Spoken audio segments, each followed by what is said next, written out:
हरितवन बहुत विशाल और हरा भरा जंगल था, जहाँ तरह तरह के जानवर रहते थे। इस जंगल में ऊंचे ऊंचे वृक्ष, बहती नदियाँ और दूर दूर तक फैले घास के मैदान थे। यहाँ शेर, हाथी, भालू, हिरण, बंदर, गैंडे, भेड़िए और कई अन्य जीव रहते थे। इस जंगल का राजा एक बुजुर्ग शेर था, जिसका नाम राजू था। वह बहुत समझदार और न्यायप्रिय था। उसकी रानी गौरी और उसका बेटा वीर अभी युवा था, जो ताकतवर तो था लेकिन अनुभवहीन था।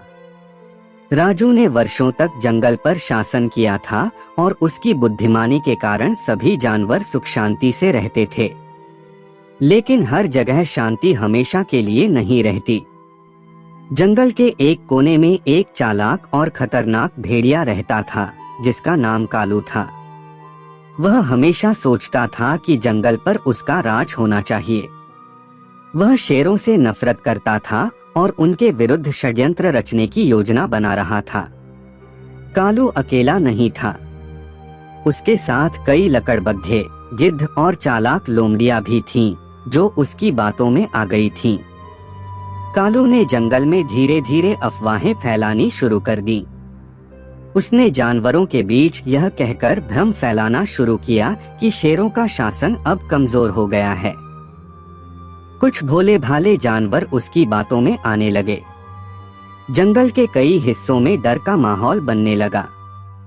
हिरणों, खरगोशों और अन्य छोटे जानवरों को धमकाया जाने लगा। जो भी उसका विरोध करता, उसे मार दिया जाता। धीरे धीरे जंगल में अविश्वास और डर बढ़ता गया। राजू को जब इस बात की खबर मिली तो उसने वीर को बुलाया। उसने समझाया कि जंगल में शांति बनाए रखना सबसे महत्वपूर्ण है। वीर ने कहा कि कालू से सीधी लड़ाई ही इसका हल है, लेकिन राजू ने कहा कि पहले शांति से हल निकालने की कोशिश करनी चाहिए। वह खुद कालू से मिलने गया। जब राजू कालू के पास पहुंचा तो उसने कहा कि जंगल में हमेशा से शांति रही है और यह सब बंद होना चाहिए। लेकिन कालू ने उसकी बात को ठुकरा दिया और जोर से हंसते हुए कहा कि अब जंगल पर उसका राज होगा।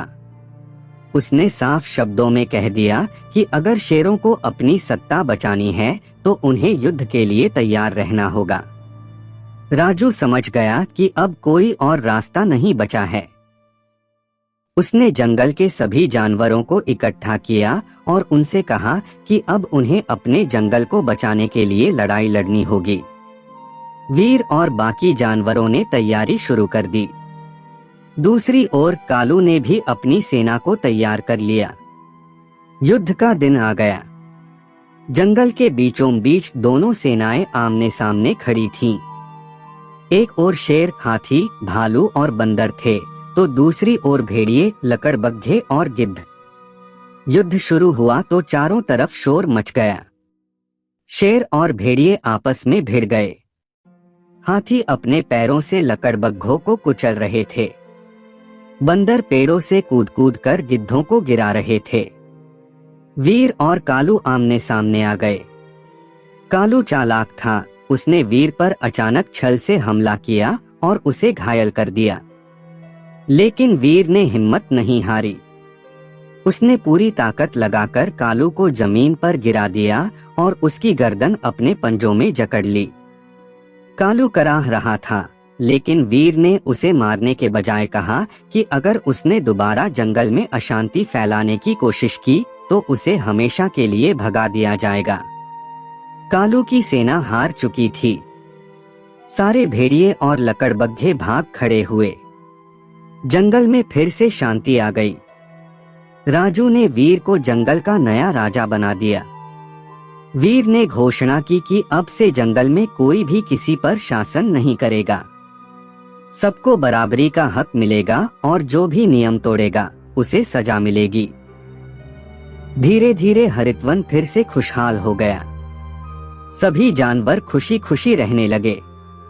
वीर ने अपने पिता के दिखाए रास्ते पर चलते हुए जंगल की रक्षा की और कभी भी किसी को अन्याय नहीं करने दिया।